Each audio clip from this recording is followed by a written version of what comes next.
بات یہ کہ جہاں تک اپوزیشن کا یہ کہنا ہے کہ وہ واپس نہیں آئیں گے، تو سیاستدان ہمیشہ واپس آتا ہے. اور نواز شریف صاحب کے بارے میں اس سے پہلے بھی یہی کہا جاتا رہا وہ کہ شاید واپس نہیں آئیں گے، لیکن آپ کو یاد رہنا چاہیے کہ جب خود انہیں سزا دے دی گئی تھی تو وہ اپنی بیٹی کے ساتھ وطن واپس آئے تھے اور آ کر جیل چلے گئے تھے، اور یہی سیاستدانوں کا ایک بڑا کریڈٹ ہے. لہٰذا میں سمجھتا ہوں کہ نواز شریف صاحب ضرور واپس آئیں گے. جہاں تک آپ کا یہ کہنا ہے کہ وہ کہتے ہیں، اپوزیشن کے لوگ کہتے ہیں کہ وہ خوش نہیں تھے، تو ان کی خوشی کے لیے تو یہ بات کافی نہیں کہ پاکستان میں آج کے پرائم منسٹر ان کے چھوٹے بھائی ہیں، اور پاکستان کے بڑے صوبے کی چیف منسٹر ان کی بیٹی مریم نواز شریف صاحب ہیں. البتہ یہ بات ضرور ہے کہ نواز شریف صاحب چونکہ خود حکومتوں کا حصہ رہے ہیں تو ان کے حکومتوں کی کارکردگی بہت بہتر تھی. اب جو کہ مشکل صورتحال کے اندر پاکستان میں جو حکومتیں بنی ہیں، ایک معیشت کا بڑا چیلنج. سلمان صاحب تھوڑا سا میں ایک اوور ویو لینا چاہ رہی ہوں. بہت ساری چیزیں بھی اکٹھی ہوئی ہیں، سوشل میڈیا پر بھی چیزیں چل رہی ہیں، اپوزیشن بھی بول رہی ہے اس حوالے سے. میں تھوڑا سا بیک گراؤنڈ میں بھی جانا چاہ رہی ہوں تھوڑا سا. جیسے آپ نے کہا کہ نواز شریف صاحب پہلے بھی جاتے رہے، جیسے ہم نے دیکھا کہ 1999 میں بھی گئے، اس کے بعد واپس آ گئے، پھر اس کے بعد دوبارہ لندن وہ گئے، پھر آگے پھر جب انہیں وزارت عظمیٰ سے ہٹایا گیا وہ گئے، پھر واپس آ گئے، پھر جب جیل میں تھے ان کی طبیعت خراب ہوئی، پھر وہ لندن گئے، پھر ہم نے دیکھا کہ وہ واپس آ گئے. لیکن اپوزیشن کی طرف سے یہ بڑی تنقید کی جا رہی ہے کہ اس دفعہ وہ گئے ہیں تو شاید واپس نہیں آئیں گے، کیونکہ جب یہ ترمیم ہو رہی تھی 26ویں آئینی ترمیم، تو اس میں انہوں نے ایک شعر پڑھا تھا، اور اس کی وجہ سے لگ رہا ہے کہ وہ ناخوش ہیں اور ناخوش ہو کے اس خاص طور پر ترمیم سے، اور اس لیے وہ لندن روانہ ہو گئے اور اب وہ واپس نہیں آئیں گے.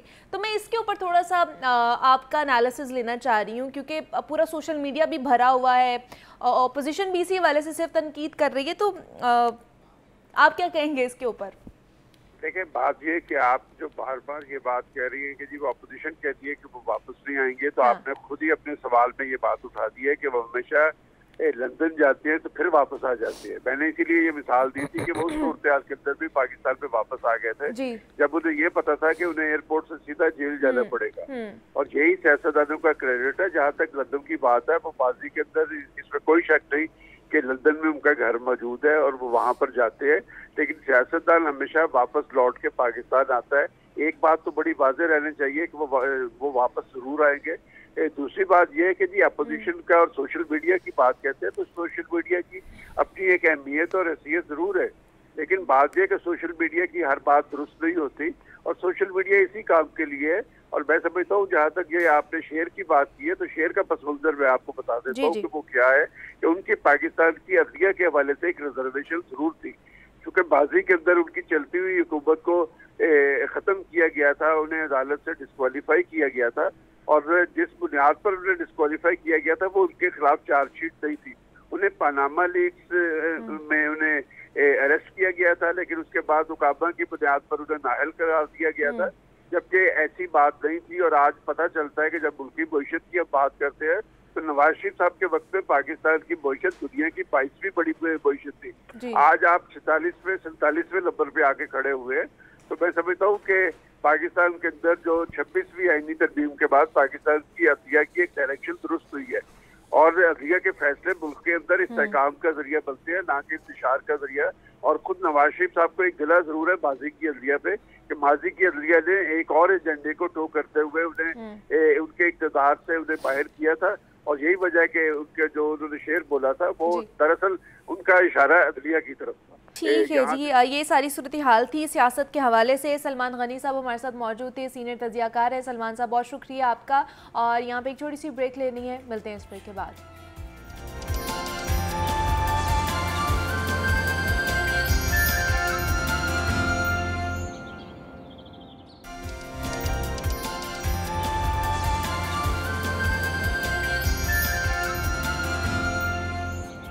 Welcome back to Jago Lahore. جناب اب کچھ لاہور شہر کے حوالے سے ہم نے بات کرنی ہے کہ مختلف منصوبہ جات کا آغاز